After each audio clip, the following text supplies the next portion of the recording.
एक खबर हम तक पहुंची थी कि गूल का जो मीडिया है वो आपको कवर नहीं करता। ऐसा आपने क्या कर दिया था कि मीडिया आपसे दूर हो गया था?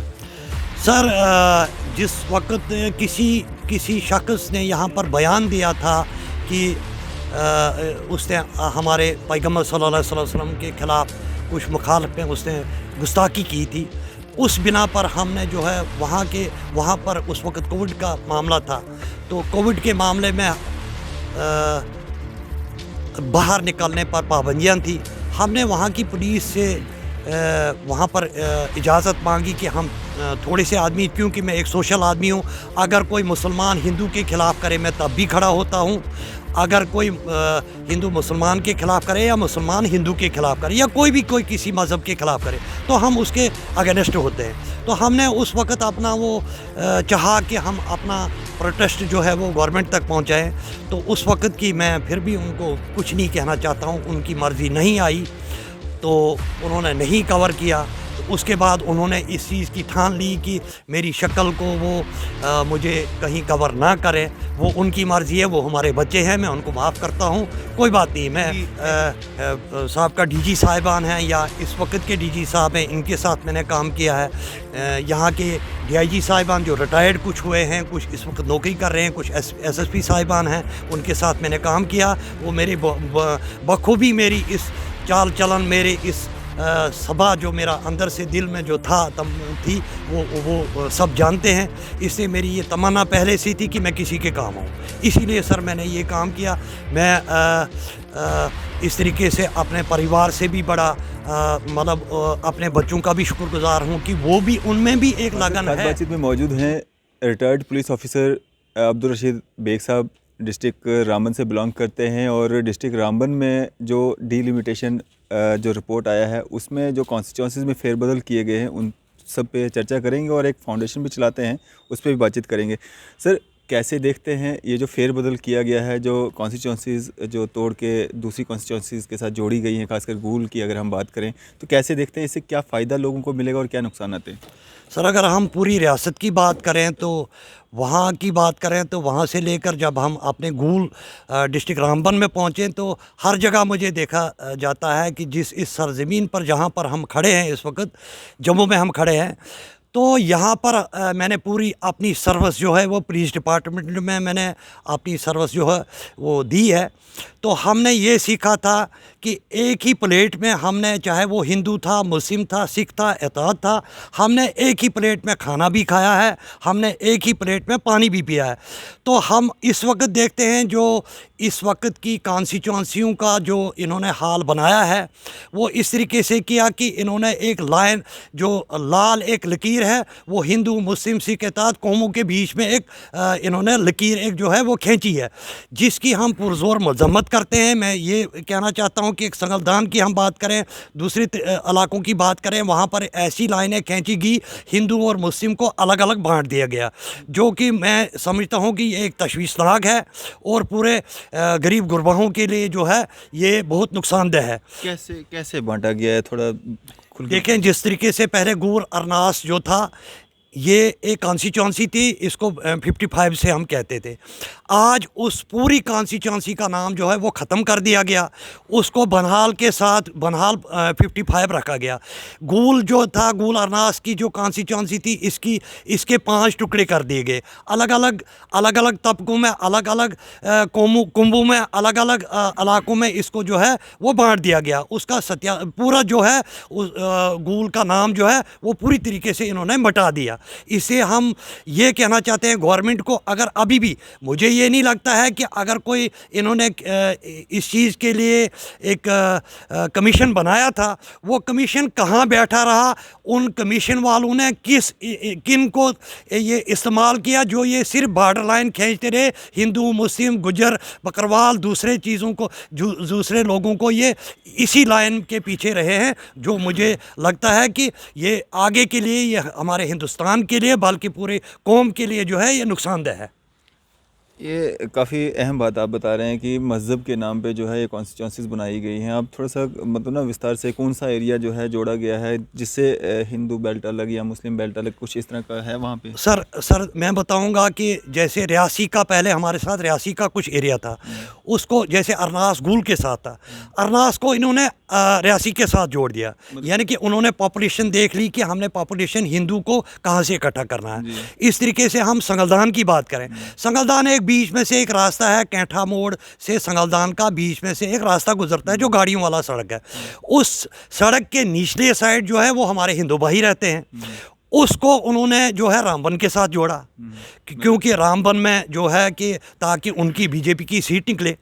तो जो ऊपर वाली साइड है उसमें मुस्लिम पॉपुलेशन रहती है। इसे मैं एक मिसाल देना चाहता हूँ कि इस तरीके की मिसाल मैं देता हूँ। ऐसा पूरे हिंदुस्तान में इस वक्त, बल्कि पूरे जम्मू कश्मीर में इस वक्त जो ये हो रहा है, पूरा इसी तरीके से ये जो निज़ाम चलाया जा रहा है, जो बिल्कुल ही हम इस चीज़ को सोचते हैं, हम हिंदू भाई सिख इसात जितने भी हैं, हम सब आपस में भाई हैं। हमें बांट कर रहने हमें बांट कर रहने देना चाहिए। हमें मिलकर इस दुनिया में जो 4 दिन ज़िंदगी गुजारनी है उसको गुजारनी देनी चाहिए। लेकिन ये कौमों में, मज़हबों में इस तरह बांट कर, फ़िरका परस्ती में बांट कर जो है ये कौम के लिए जो है ये नुकसानदेह है।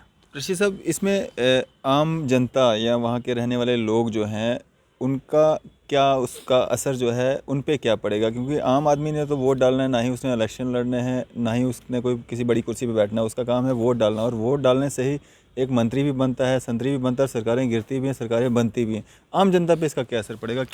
क्या दिक्कतों का सामना जो है आम जनता को करना पड़ेगा? सर मैं इस वक्त ये देखना चाहता हूँ कि जैसे जितने भी लीडर्स हमारे हैं, जो एमएलए वहाँ के कैंडिडेट्स हैं, ज़मीनी सतह पर वो एक भी बाहर नहीं आया, जो कि मुझे इस चीज़ के लिए बड़ी शर्म भी आती है कि अगर वो लोग सिर्फ डाक बंगलों के लिए इंतज़ार में हैं कि हम जाकर एमएलए बनकर डाक बंगलों में बैठें और गरीब गुरबा हमारे लिए लड़ें, तो ये एक बेशर्मी की बात मैं इसको कहूँगा। मुझे इसमें कहने में कोई वो हर्ज नहीं होगा, क्योंकि एक गरीब जब सफ़र करेगा, जिस गरीब के पास, बेचारे के पास किराया कहीं नहीं हो, वो बसें ढूँढेगा। कितनी बसें एक इंसान, वो एक गूल का इंसान जो बुदन से क्रॉस करके जब आता है, उसको कितनी बसें, उसको ये ट्रांसपोर्ट कितना उसको तब्दील करके फिर बहरहाल उसको एमएलए के पास पहुंचना पड़ेगा।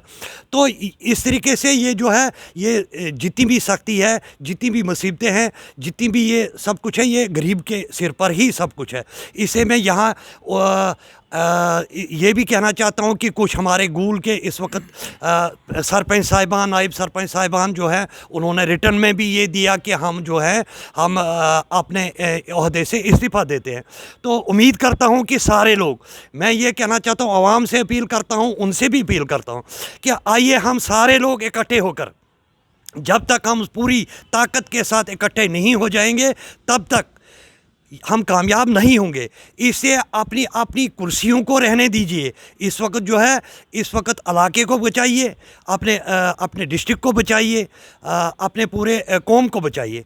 तो इसमें मैं ये कहना चाहता हूँ कि जितने भी एमएलए कैंडिडेट्स हैं उनको भी सड़कों पर आना चाहिए। जितने भी पंच सरपंच साहिबान हैं, सबको इकट्ठे होकर इस्तीफ़ा देना चाहिए उनको। और हम उनके साथ हैं पूरी तरीके से, शाना बशाना अवाम को भी उनके साथ रहना चाहिए, ताकि इनकी हुकूमत की जो है वो कहीं आंखें खुले।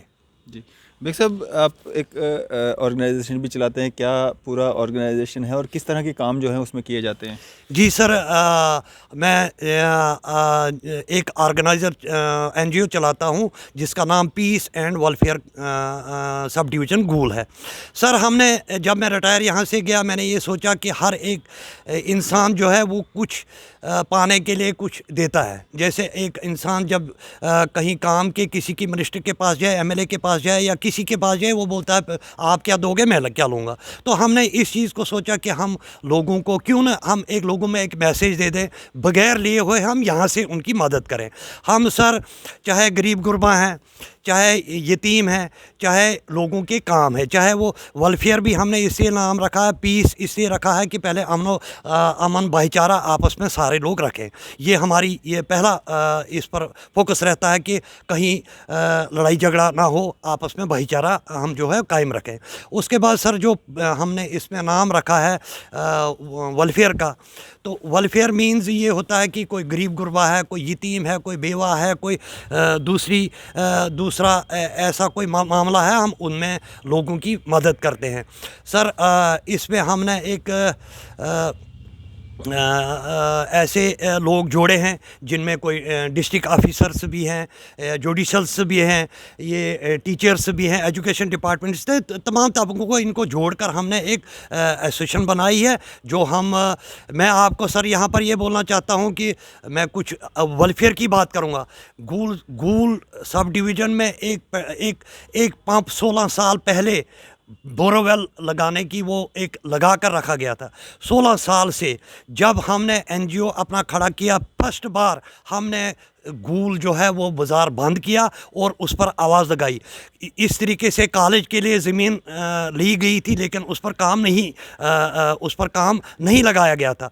ये चीज़ें जो थी, इसको उजागर करने के लिए हमने कम से कम 30-35 बार जो है गूल सब डिवीज़न जो बाज़ार गूल का उनका भी हम शुक्रिया करते हैं। बाज़ार ने हमारा साथ दिया, हमने बंद किया। हमने चाहे वो कागज़ी कार्रवाई थी, चाहे वो बंद का मामला था, सब चीज़ों को जोड़कर हम आगे बढ़े और अल्लाह के हुक्म से इस पिछले साल से वो जो बोरोवेल है, इस वक्त 72% लोग जो हैं वो उससे पानी पीते हैं। तो हम अपने आप को इसमें फ़ख्र महसूस करते हैं कि हमारा कदम जो है वो ठीक तरीके से जा रहा है। इसी तरीके से हमने जैसे ऐसे 20 बच्चों को सबसे पहले चुना जो बेवा थी या बिन बच्चे बच्चियाँ थी, उनको हमने सीविंग मशीनें सिलाई के लिए दी, तो वो अपना कारोबार करते हैं। हम उस चीज़ पे खुश हैं।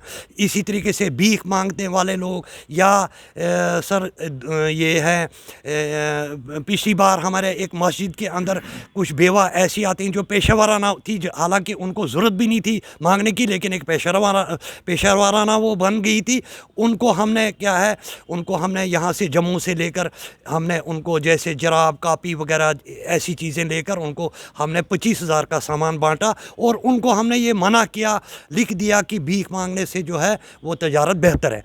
उस प्रोग्राम के तहत हमने जो है उनको हमने कारोबार में लगाया और भीख मांगने से उनको हमने कहा कि आप ऐसे नहीं करें। इस तरीके से स्कूल के बच्चे जो होटलों में कहीं काम करते हैं, हम अचानक जाकर उस स्कूलों में वहाँ पर भी चेक करते हैं कि कोई ऐसा बच्चा तो नहीं है जो मजबूर है। उस बच्चे को हम कारोबार के लिए माहिल करते हैं और उसको हम इमदाद करते हैं कि उसकी पढ़ाई भी जारी रहे और वो अपना छोटा मोटा कारोबार भी चलाए।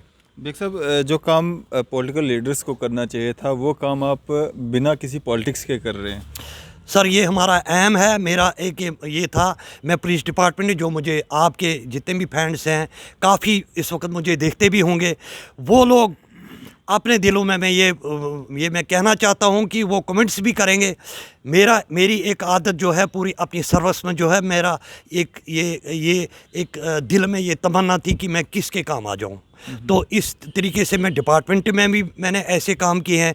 जिस तरीके से मैंने यहाँ के जितने भी साहब डीजी साहिबान हैं या इस वक्त के डीजी साहब हैं, इनके साथ मैंने काम किया है।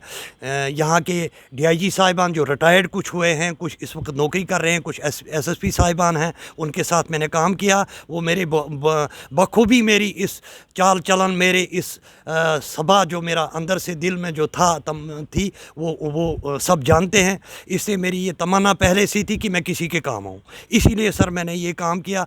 मैं इस तरीके से अपने परिवार से भी बड़ा मतलब अपने बच्चों का भी शुक्रगुज़ार हूँ कि वो भी, उनमें भी एक लगन है कि वो भी मुझे इस चीज़ के लिए माहिल करते हैं कि आप इस काम में जो है वो आगे बढ़ें। तो उनकी मदद से मैं आगे भी इस तरीके से इसमें और शौक़ मुझे पैदा होता है। बेग साहब, एक खबर हम तक पहुंची थी कि गूल का जो मीडिया है वो आपको कवर नहीं करता। ऐसा आपने क्या कर दिया था कि मीडिया आपसे दूर हो गया था? सर जिस वक्त किसी शख्स ने यहाँ पर बयान दिया था कि उसने हमारे पैगम्बर सल्लल्लाहु अलैहि वसल्लम के ख़िलाफ़ कुछ मुखालफ में उसने गुस्ताखी की थी। उस बिना पर हमने जो है वहाँ पर उस वक़्त कोविड का मामला था, तो कोविड के मामले में बाहर निकलने पर पाबंदियाँ थी। हमने वहाँ की पुलिस से वहाँ पर इजाज़त मांगी कि हम थोड़े से आदमी, क्योंकि मैं एक सोशल आदमी हूँ, अगर कोई मुसलमान हिंदू के ख़िलाफ़ करे मैं तब भी खड़ा होता हूँ। अगर कोई हिंदू मुसलमान के ख़िलाफ़ करे या मुसलमान हिंदू के ख़िलाफ़ करे या कोई किसी मज़हब के ख़िलाफ़ करे तो हम उसके अगेंस्ट होते हैं। तो हमने उस वक़्त अपना वो चाहा कि हम अपना प्रोटेस्ट जो है वो गवर्नमेंट तक पहुँचाएँ। तो उस वक़्त की मैं फिर भी उनको कुछ नहीं कहना चाहता हूँ, उनकी मर्ज़ी नहीं आई तो उन्होंने नहीं कवर किया। तो उसके बाद उन्होंने इस चीज़ की ठान ली कि मेरी शक्ल को वो मुझे कहीं कवर ना करें। वो उनकी मर्ज़ी है, वो हमारे बच्चे हैं, मैं उनको माफ़ करता हूँ, कोई बात नहीं। मैं इस चीज़ से देखने वाला ऊपर वाला है, वो देखना चाहे, दुनिया के लोग देखें ना देखें, उससे हमें कोई फ़र्क नहीं पड़ता है। आपने कहीं ऐसा कहा था कि गुल का मीडिया बिका हुआ है या इस तरह का कुछ? नहीं सर, हम क्यों ऐसी बात क्यों कहें? हमने सिर्फ ये कहा कि उस वक़्त जब लोगों के बीच में ये वहाँ पर तकरीरें चल रही थी, मज़म्मत चल रही थी, लोगों ने कहा कि हमारा मीडिया कहाँ है? मैंने उनको कहा कि मीडिया ने बल्कि यहाँ आने से उन्होंने मना किया है। मैंने बज़ाती तौर पर मीडिया के 3 पर्सन उस वक़्त थे, तीनों को मैंने एक-एक करके बताया, तीनों ने इनकार किया। जब वो वहाँ नहीं आए, लोगों ने रोष देखा कि यहाँ पर नहीं है, तो लोगों ने कहा कि मैंने उनको कहा कि लोगों से मैंने कहा मीडिया ने हमसे बायकॉट किया। लोगों ने कहा मीडिया शैम, ये लफ्ज़ हुआ है। लोगों ने कहा, जो लोग वहाँ थे, जिन लोगों को गुस्सा था, जो लोग अपनी मैसेज देना चाहते उनको गुस्सा था। मैंने कुछ नहीं कहा, लोगों ने ये कहा कि इस मीडिया के लिए शैम होना चाहिए। मतलब जहाँ पे मीडिया कम है, तादाद कम है, वहाँ पे मतलब मीडिया वालों की भी ये दादागिरी चलती है कि हम किसको बाइकआउट करें, किसको नहीं करें। जी सर, ये लोग तो पहले से ही हमसे दूर हैं, हम किसी को दूर नहीं कहा, वो हमारे बच्चे हैं। मैं तब भी यहाँ से भी कहता हूँ, मेरे बच्चे हैं, वो सीख जाएंगे। एक दिन वक्त ऐसा आएगा वो ढूंढेंगे लोगों को, लेकिन लोग मिलेंगे नहीं। अब मैं कहता हूँ कि मुझे भी किसी वक्त वो ढूंढेंगे, वो वक्त आएगा, लेकिन हो सकता है मैं ना मिलूँ। तो ये बच्चों को ये खून में जो गर्माहट होती है, इस खून में जो है ये हमेशा फिर आस्ता आस्ता ठंडा हो जाता है, फिर समझ भी आ जाती है, लेकिन वक्त नहीं रहता है। इससे मैं बेहतर और अक्लमंद बच्चा उसी को कहता हूँ कि जो पहले से ही सोच समझ कर चले, ताकि उसकी जो है, जब वो आस्ता आस्ता छोटे छोटे कदमों से जो इंसान चलता है, उसकी मंजिल जो है वो बहुत ऊंची होती है। बिल्कुल। तो क्या एक मैसेज देना चाहेंगे आम जनता के लिए? सर, मैं जनता को ये मैसेज देना चाहता हूँ, पहले हम आपस में आपसी भाईचारे को कायम रखें। चाहे हमें गवर्नमेंट जो हो या कोई भी हुकूमत जो हो, आपस में लड़ाने की अगर बात करें, हम उनको ठुकराएं, हम एक भाईचारा होकर रहें। चाहे लोग हमें किस तरीके से, अगर ये वोटों के हिसाब से हमें इस्तेमाल करते हैं, हमें इस्तेमाल नहीं होना चाहिए। हमें आपसी भाईचारा जो है वो हमें बिल्कुल मजबूती के साथ पकड़ कर, हमें जहाँ भी गलत होता है, हमें इकट्ठा होकर उसका मुकाबला करना चाहिए। लोगों से मैं यही अपील करता हूँ, आए मिलकर इस दुनिया के जो 4 दिन हैं, इसको बड़ी खुशी और प्यार मोहब्बत से हम इसको निकालें। चलिए, शुक्रिया हमारे साथ बातचीत करने के लिए। Thank you sir. तो ये थे हमारे साथ अब्दुल रशीद बेग साहब, रिटायर्ड पुलिस ऑफिसर हैं और एक NGO भी रन कर रहे हैं और सामाजिक कारकुन हैं। इसी तरह की मज़ीद अपडेट्स के लिए आप देखते रहे न्यूज़ 4 इंडिया। मैं अरफाज़ अमडाइन, कैमरामैन शाहनवाज के साथ।